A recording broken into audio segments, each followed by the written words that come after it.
GM, 16 questions about ALB Deluxe because there was 15 in the first video. However, I'm not in the ends, I'm in Armenia. I like to travel, that's my thing. Outside of music, I travel. I'm in Armenia, helicopter, safe. First question was, why did I do a deluxe instead of like moving on or whatever? And it's very simple. There were so many other MCs I found that I wanted to work with and get involved that a deluxe kind of built itself. The same way the original project built itself, I think a deluxe version ended up building itself.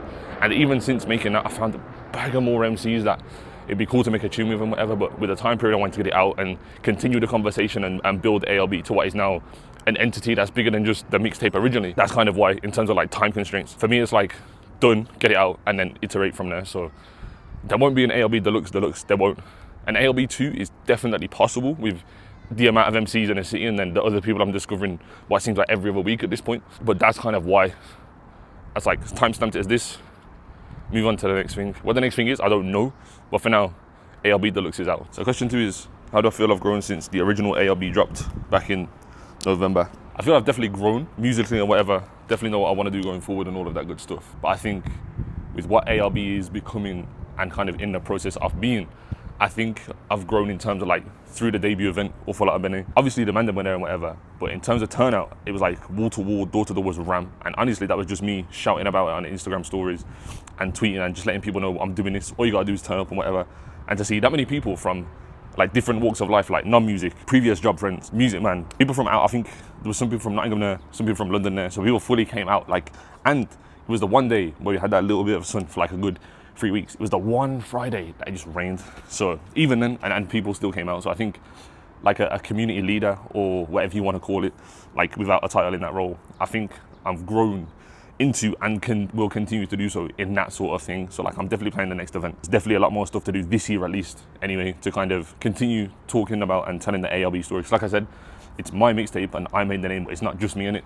There's 26 people on the tape, and since then I've probably met at least like another 20. So there's an awful lot of us in it, hence whatever. So it's my kind of self role, I guess, in that, to keep building the entity of ALB and see whatever that becomes in it, because there's no plans. It was just the title of a mixtape and now it's an event and it's this and it's that. So that's probably the best way I've grown so far. Bro, man, I'm ripping quads and doing press ups. Anyway, question 3, I gotta do this one quick because the sunlight is reminding me how ginger I actually am. The first track I would want someone to listen to who doesn't listen to Gripe, who finds ALB Deluxe. First of all, ideally, it's the first track and listen to it in order, because the people who listen to albums brand new on shuffle, yeah, I'm not eating from your house. I'm not breaking bread with you. We can't do that. So if not that one, I think 04 JBL, because there's like what, 8 or 9 of us on the tune and everyone's got 8 bars to say the piece. So there's like a load of different flavors and angles and like everyone's individual on the tune, but it's also grime at its best. It's like 8-bar rally, see your piece, on to the next, and just that quick transition for everyone. And the video itself is also very, very good as well. So definitely 04 JBL remix. Question 4, have I received any reactions from fans or the man, peers, whatever, that really stick out? And there is actually one for each. So first of all, thanks. Yeah, so the first one is from the fan. Won't say their name. They heard ALB original, then heard the deluxe, then went and purchased my entire discography from my Bandcamp, maydayisonline.bandcamp.com. Obviously the monetary side was cool because they left the £60 tip, but it was the message. From what I could gather, the person's not even from the UK, they're from out the country. And they basically just said, I've heard it, I get it, ALB. And I think because it's so early in the life cycle of the deluxe, for people to understand the vision that ALB was and the entity is slowly becoming, that was very, very cool. Obviously the monetary side, it's great, but the message, just 3 simple lines, but it made sense that it makes sense outside of the country, because music's the one language that everyone speaks, but like people are understanding ALB is not just, it's bigger than that, do you know what I'm saying? So, and then from peers, I wasn't there for it, and Tricky told me, but basically him and Gala were talking because they were shooting a video for one of Tricky's songs, and basically they were just saying like, I've done a great job uniting the city. And that's cool because it's kind of obvious, because that's what ALB is. There's like me and 25 other Birmingham people in there, and then it's kind of taken on life its own post that. But I think because I was so intentional with getting in the studio and getting people together and putting people on tracks and combinations that I don't think have really been done before as well in some cases, and just having it all under these 17 tracks, this one project, I think it was cool to hear, because it's like someone who's part of it gets it. I'm not just saying, yo, send me a beat so I can throw X, Y, Z in it. I'm like, this is why I'm doing this. I need your involvement, safe. So obviously everyone's congratulated and the man, we've spoken, whatever, but I think that one from Gala makes a lot of sense because he gets it, but he also acknowledges that it's not just this project, it's a wider thing and kind of bringing the city together. So I guess they would be the two from fans and peers that would stick out for reactions. Question 5, is there a moment where I felt this was all paid off? And I think I'm very bad at reflecting like that because like I'm just like work. But in this specific case, ALB is like, this was it. But Awful Lotta Birmingham, the event, that was, I think yeah, man, this has paid off in a sense of like, I got everyone out. I just shouted about it. I just got people to come out. And it was the one day in this string of like sunny-ish days we've had. And it was the one day it was raining. So I was like, oh, if everyone can stay outside and shit. So it didn't work out like that. But even then, with all of that going on, it was definitely max capacity. I couldn't even tell you what it was, but like wall to wall it was rammed, door to door it was rammed. There was a part towards the set at the end where it started. It was almost like a 1 in 1 out sort of thing, just because there was physically no space and it was hot as well. So even though it was like rain outside, it was hot in the room because it was very like close quarters. So, and I think looking at the photos JD shot and like the after movie Lausa filmed and the whole 3-hour set, which is on YouTube, not set, the whole event, sorry, and it's like seeing all of that is just like from me putting this project together and getting everyone involved. Like I think like, yeah, this has paid off. And like when we look back in like 5 years, like that was a moment, that was like one of them. Like you should have been there sort of thing. I like this location, so I'm doing the next question as well. So question 6 is, am I letting this breathe or am I thinking about the next phase? And just like I said, yeah, I'm always thinking like what's next.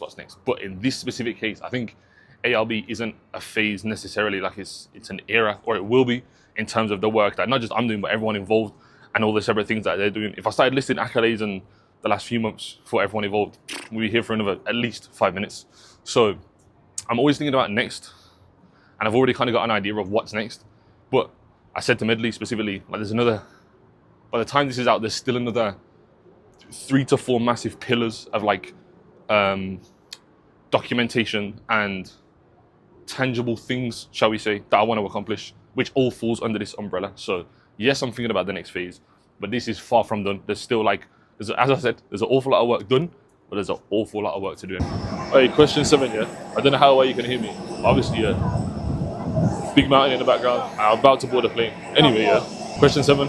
Was there any memorable moments from any of the sessions? There was one still. Yeah, basically, Caution. The Caution session is me, Caution, Machino. Bro, when Caution dropped the Ravers Again bar and the whole bad boy, yo, that was the moment still. Anyway, when I board the plane, and then we'll finish the questions. You get me? Cool. I'm in the airport because things happened in it. The rest of the questions will be finished here. Question 8 was, or is, challenges when making it. I wouldn't say too many really. I would have liked to get in studio more because I think there's an energy of being in the studio as opposed to bouncing verses back and forth. But maybe another one, if I had to really pick, it was already 12 tracks. No, it was already 11 tracks. Then I added the extra 6, so it became 17. But like I said, because there's so many more people, it could have been like a 20, 23 plus track project. And that would have been cool, but I don't like making long projects for the sake of making long projects. So yeah, they would be the challenges, kind of getting a balance of like enough people on there, producers and artists. But like I know there's so many more people I could have put on there. Yeah, that, if anything, were the challenges really. Question 9 is, what would I, as the creator of the project, like you, the listener, take away from the project? Whether it's like a feeling or a message. It's just Birmingham, innit? Like, that's what it is. And I've said this in a few more questions, but historically, I think, looking back, like ALB was like the start of whatever happens in terms, I don't know what that looks like, but I think ALB is going to be a great reference point for like everybody who was on the project, what the project was at the time, how it's evolved and kind of aged and all that good stuff. So I think if there was one message, just like, we're just doing it, and just do the work. And there's an awful lot of it going on right now. There's me, there's 25 other people on there, there's like more people in the city there, and then all that work spawns more people, and then you have this flywheel and this ecosystem of like, there's an awful lot going on in Birmingham. So if anything, if I had to choose, it would probably be that. But there's not like a specific theme out or a concept outside of all of that stuff. This is a good one, number 10. Someone asked, if somebody gets a lyric of mine wrong, or they misinterpret or whatever, do I let it live? Or do I have to like, nah, say da-da-da? Canva is the best example. So obviously, if you don't already know, I went viral for how can I take investment advice from a man with artwork made on Canva. And then my DMs are flooded with graphic designers like, yo, I'm team Figma, I'm team this and that. I was like, respectfully, I don't care, it's not that. Because the original reason for the lyric was, someone tried to give me investment advice. And I was like, bro, you don't pay for your Canva account, so I can't take investment advice from you, innit? That was the original meaning. However, it was bigger than me, and you can't argue with the internet. So it just got spawned out of control and became what it is now. So yeah, in that case, I'm like, besides me telling you now and you listening to this, like I'm not going around saying, no, what's this? Like Canva became Canva because people made it what it is. So I just read the lyric, people interpreted it as such, and then it just kind of went from there. So that's up in the air. But in terms of like other lyrics like Clothesline or nah, not really on it, because I think once I've made music and I press upload or I spit the bar or I release it, it's not mine anymore. Like I've made the music, yeah, safe, but how you interpret it is completely up to the listener in it. So yeah, normally I'll just let the lyric live. Number 11, if ALB was a weather, like a type of weather, what would it be? I can't really say rain because it's shower, like it just sounds rubbish in it. It's never sunny in England though, so it can't really be that. I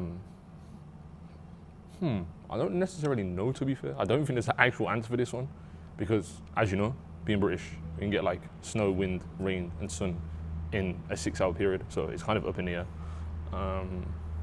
But yeah, I don't think there's actually an answer to this raw. We got a second ALB Q&A before GTA 6. The reason I've said that is because question 12 is, if ALB, like as a whole project, was a soundtrack to a mission in GTA, what would it be? Can't lie. Never really played. I don't think I've actually completed a full GTA story. Can't lie. I'm just gonna say it should be the soundtrack for GTA 6, and then GTA 7 should be sitting Brum. Do you know what I mean? That will solve everything. That would actually be like, people will pay for that. Question 13, is there any assumptions about the tape? No, haven't really had anything, haven't had anyone say anything really. Yeah, there's actually been none, to be fair. Question 14, this is a good one, because someone said, during the whole ALB process, ALB Deluxe, whatever, was there a moment I wanted to quit? And I can't lie, no, because I was making this, like I said, the original thing was last year, the whole goal was like build horizontally, make songs with the man, then whatever. And then as that started to spawn and then became what became ALB originally, and then I decided to do Deluxe after that, I didn't really think, this is long. Like parts of it were long, chasing people down for verses, or I had to resend stems, or like just basic things that happen in music where you also have to be aware of people's time is spread between other responsibilities outside of music. And because it was my project and I was very forward and focused on getting stuff done, I also had to be aware of stuff like that. But that didn't make me want to quit. That was just like, nah, I'm just going to do it. And even when I set the deadline of like, it comes out March 25th, that's it. And then obviously you have to do the pre-work before that. There wasn't, I'm rushing to, I can't finish it, I'll just stop and push it. Like, nah. Once I say, I was like, it's coming out then, it's going to be sorted by this time, and that's it. And that's everything to do with it. So, nah, no plan to quit. The plan was complete the mission, return to the safe house, as always, just get it done. So yeah, no quitting at all. Got the project done, got it out. Number 15, how do you know when a project is done? Especially in a deluxe in this case. I think most people would say, unless there was like a specific person they were waiting for, or like something to do with art, or like a specific thing they're waiting for, it's just a feeling. Like I got to 17 tracks and I thought, I was like, I could put X, Y, Z on it and continue. But then for the listener experience of like, and just having a bloated thing to just have everyone on there, like it weren't necessarily that. So I think, what was the last verse that came in? It might have been Tricky's, for Honda, I think. It might be that, I think. So I did the caution session, then I had these solo ones on there. Jason sent his, and then it was probably Tricky. But even then, like, once that came in, I was like, okay, cool, I'm happy with what I've got collectively. And even when I was structuring the track list and making sure they all bounce off each other and flow simultaneously. Because if you notice, Deluxe, they normally have like the original tracks and then put the Deluxe at the end. But for me, because on Hive is the 5 Figs, which is the original intro to the original ALB, there's that Nicholas, the geezer who's talking. So when I've made Mayday to start as track 1, I also thought with that, like I want an intro to the Deluxe and then list it from like 1 to 6 and then the following 11 tracks. So all of that was just like a fun part of the process. So once I had all that, I was like, yeah, it's done. Artwork, done. Cool, upload, press go time. So I think it just boils down to it's a feeling of like, this is enough, I'm happy. This is the representation I want out there, ALB. That was kind of it. There wasn't any more like, and there wasn't really a lot of Upman and Aaron, because it was just me as well, really. I weren't talking to anyone, like me and Dubsco, he sorted the beats for the most part, and all the producers that are on it. I was just saying, I'm doing this, I want you involved, this is what I need from you. And then it's just how I work in it. I just take care of most of the process to make the other people and or person involved easier for their side and my side. So metadata, I'd done that, like everything I was done. And then once it was all penciled in, I was like, yeah, I'm happy. So to answer the question, It's just a feeling, whether you finish a song, a project, an album, a mixtape, or whatever. It's just like a feeling of like, this is done. Because perfection don't exist, and I'm a big fan of done is better than perfect. But obviously you do the done to the best of your ability. And the last question, 16 for 16, is what's next? In the question about letting it breathe and whatever from before, I think there's gonna be an awful lot of letting it breathe, no pun intended. Because as this has kind of taken on a life of its own from the event, and just the name of ALB and kind of what it's representing, which is becoming bigger than me, which is cool. Like, I made the entity, but the entity is like, it's out there, it's its thing. I think I'm looking forward to the challenge of growing that, but also seeing that grow outside of me, if that makes sense. I don't even know exactly what that looks like, but I'm excited to find out. And again, in the previous question, I said there's still like three to four big things I want to do with the project. And it's not a case of just shutting them out week after week. Like, I have been uploading weekly on YouTube, so make sure you subscribe. Doing that since ALB dropped in November. So you've missed an awful lot of videos, you may as well subscribe and go back and catch up. But outside of that, yeah, that's pretty much what's next. Gonna enjoy this, continue to grow and scale this. I honestly, yeah, between me and you, I do have something planned for later down the line. And that's maybe like 50% capacity in terms of where it's at and whatever it is. But there's still a lot of moving pieces to that. So in the short term, what's next? Something way later down the line. But for now, right now, it's gonna be grow, scale, all of that good stuff. So thanks for asking the questions. I've answered all of them. That's really it. ALB.